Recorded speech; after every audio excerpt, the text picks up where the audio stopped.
Welcome back, beautiful souls, to Heal Within, the podcast where science meets soul and also healing becomes a journey of remembrance, reconnection, and also rebirth. And I am your host, Dr. Evette Rose, trauma therapist and also creator of Metaphysical Anatomy Technique. And this podcast is also your safe space to explore emotional healing, nervous system repair, and also a deep inner transformation. And if you're ready to go deeper and you would like to also be supported in your journey, then you can book a one-on-one session either with me or with any of my certified meta-psychology coaching practitioners. You can also join us in our upcoming live healing events, workshops, also retreats at metaphysicalanatomy.com. And together we're going to start our journey back to healing, remembrance, one breath at a time and one breakthrough at a time. And today we're stepping into the sacred terrain of grief. But not just grief as an emotion. We're actually exploring grief as a full body life experience. It lives in your breath, in your routines, your nervous system, and even in the way that your brain processes reality.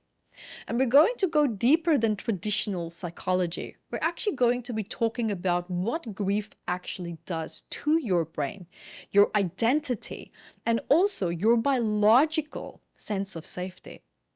So if you've lost someone, whether it's recently or a long time ago, or maybe you're carrying grief that doesn't seem to move, this is for you.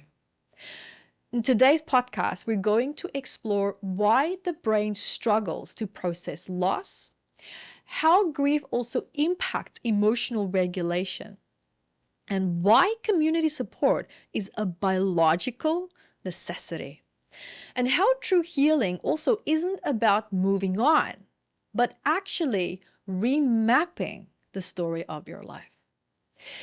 Now, why grief defies neuroscience? Let's start with this, something that the science world is slowly learning. Because for decades, emotions were almost like treated like a quick, isolated reaction, right? You feel fear, that's your amygdala. You feel joy, that's dopamine. Short, sharp bursts in a brain scan. But grief refuses to follow that model. You see, grief isn't a blip in a chart. It's almost like a symphony, a slow, unpredictable, and sometimes beautiful and incredibly painful symphony. And it unfolds across weeks, months, and years. And it gets triggered not by one big event, but by the shape of, for example, let's say, an empty chair, a song in the grocery store, or a mug that your loved one used to drink from.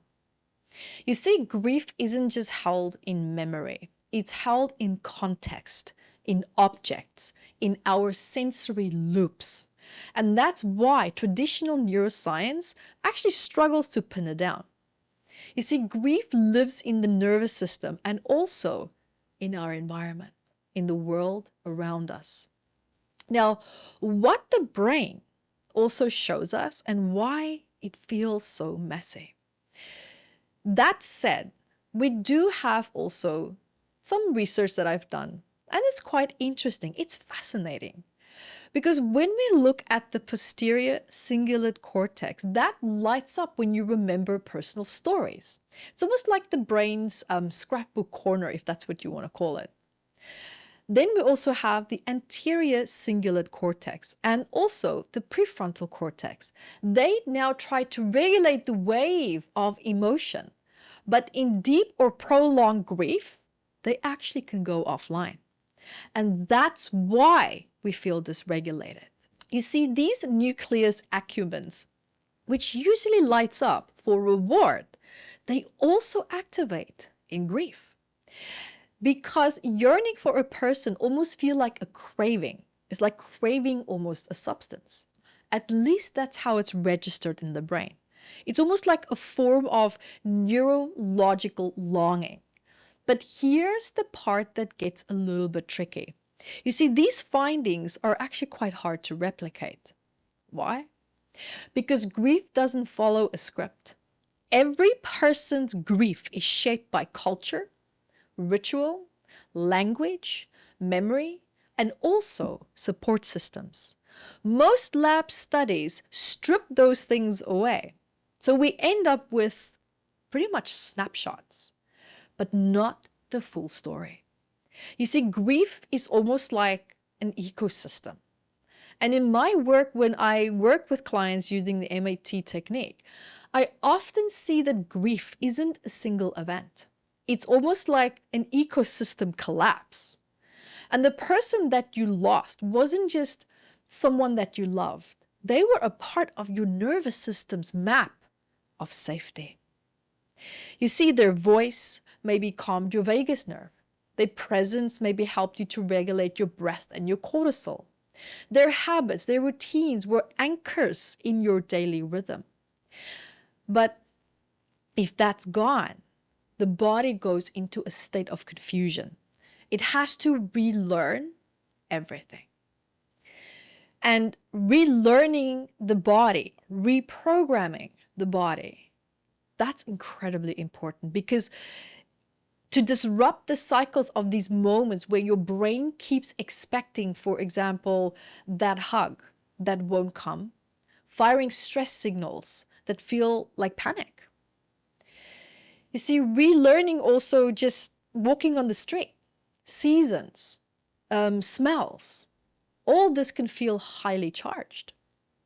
And our identity also has to retrain itself. How do we identify now with ourselves? You see, if it's a partner, if it's a mother or a son, this part starts to dissolve and it transitions.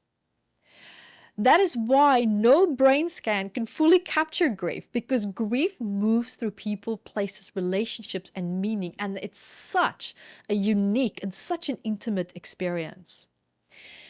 And when we look at the healing path of it as well, when we look at the social brain and grief as well, this is something I want to bring up with you now, because this is also actually quite important and helps us with biological co-regulation. Because the nervous system calms down through other people. We're just wired that way, even if you don't know the people, right? For example, a hand on your shoulder, it can be a shared laugh, maybe just a steady presence. You see, grief often removes those anchors, and then we start to grieve alone. And the brain doesn't just get sad, it actually gets scared. When we look at the time of lockdown, when we had lockdown during COVID, many people actually said that their grief felt frozen. Not because they weren't feeling, but because of that social scaffolding that we were used to. It was missing, it was absent, collapsed, and for quite some time. That's why rituals, funerals, shared meals, even talking to a photo, are biological tools for grief healing. They actually help to rewire that safety back into the nervous system in a safe way and in a regulated way as well. And that is where the science of grief is now headed to. Not just brain scans, but actually long-term, real-life relational data. And if I can summarize this for you to help you with gentle takeaways for your healing, if you're in grief, here's what I invite you to remember. Long grief, it's not a disorder. It's a mirror of how deeply you loved someone. Your symptoms are not failures. They are updates. Your body is learning a new map. Build scaffolding as well. Invite connection. Create rituals. Speak their names, right? These acts can rewire safety. Get integrative support as well. And what that would look like is going to depend on what you feel you need right now. Grief is not something to just move past, right? It's something that we learn to move with. Grief is almost like love finding its new rhythm. And let that also be your mantra. Let your grief breathe. Don't hold it in. Let it breathe. Let it stretch. Let it become music in a new form. And I want to thank you also for being here with me today and listening to this. And if you feel ready today now, as I'd like to do with all my podcasts, we're going to dive into a healing meditation. Now I invite you now to lie down, or you can sit up. And if you're driving or walking where you can't really meditate right now, then pause and come back to me when you are ready. And now, I invite you to just take a deep breath. Take a moment to find stillness, whether you're sitting, lying down. Allow your body to fully arrive in the here and now. Here with me. And knowing that this moment is now crafted out just for you. Notice as you're breathing. Let your breath meet your awareness. Inhaling. Slowly exhaling completely.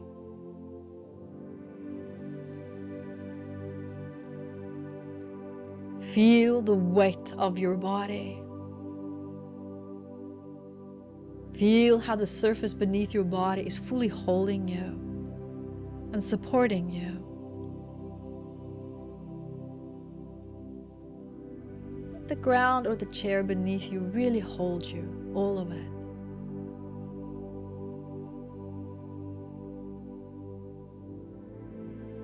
Your thoughts. Let it hold your emotions. Let it hold your loss.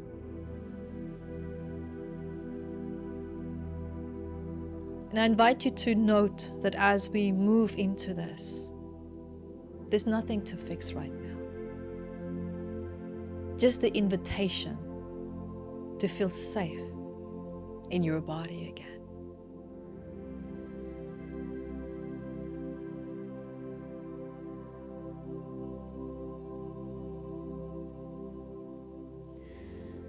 And now, gently bring your attention to your chest.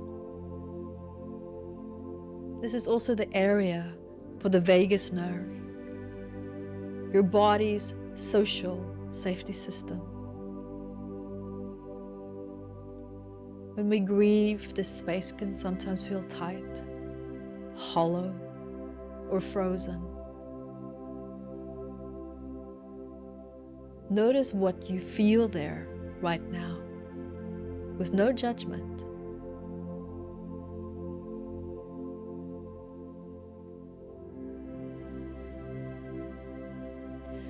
Breathe into your chest. Nice deep breath.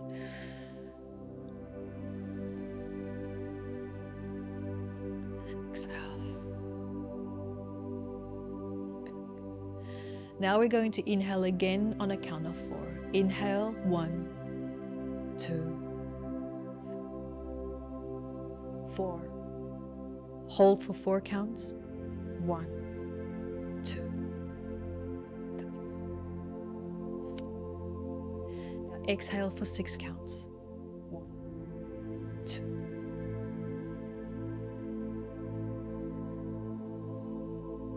6. Let your body release now what it doesn't need. Just be with that for a few seconds.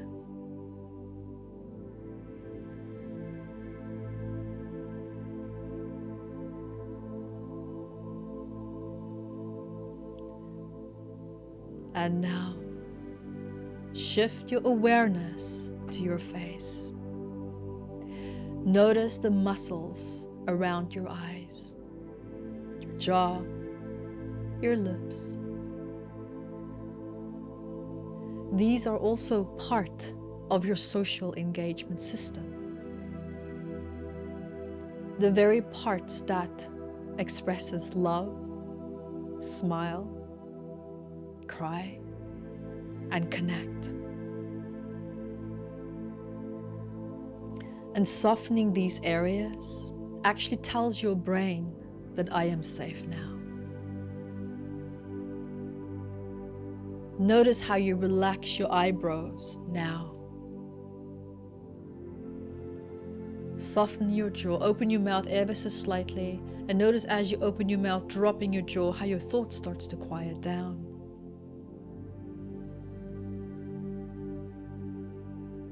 Let your tongue also rest gently in your mouth.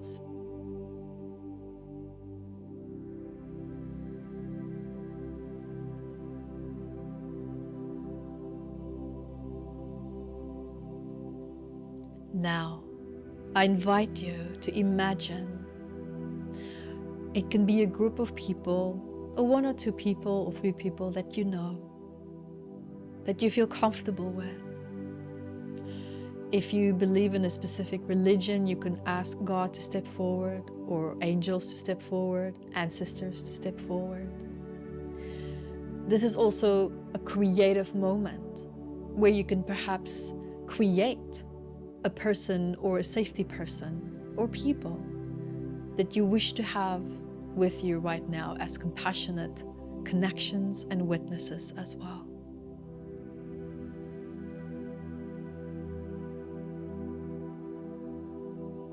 Feeling their presence right there with you. Hearing it, feeling it, seeing it, or sensing it, or just know that there's something there with you right now. Just presence. No need to explain. No need to talk.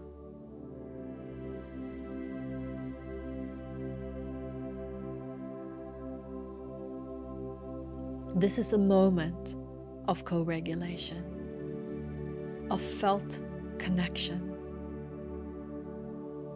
Even if these people are not physically there, your rational brain can relate.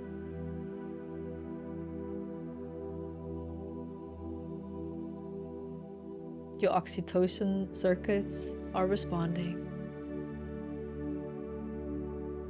and connection is there.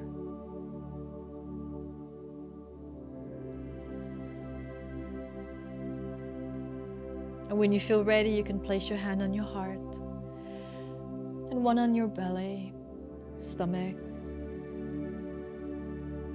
and repeat silently or out loud after me. It is safe to feel. It is safe to remember. I'm allowed to heal at my own pace. I carry their love inside of me. I choose to rebuild my life gently, one breath at a time.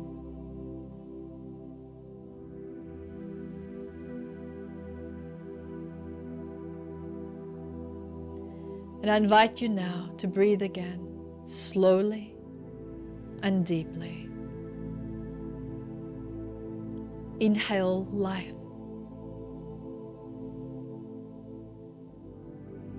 Exhale tension.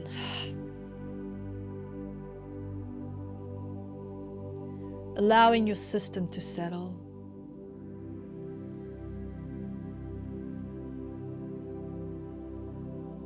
And as you rest in this moment, your brain is gently rewiring new neural patterns of safety, connection, and healing.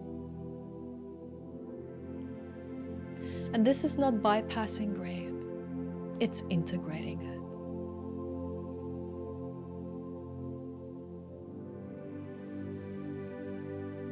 You're doing great. And I invite you to slowly start to come back into the present moment, bringing this feeling of connection with you. Bring it with you.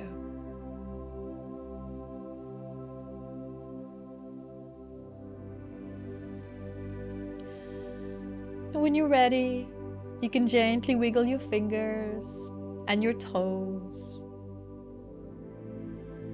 Let your awareness return to the space around you, bringing this feeling of groundedness with you into the rest of your day and night.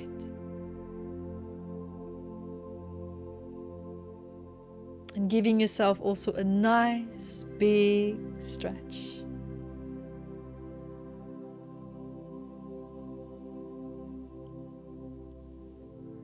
Well done.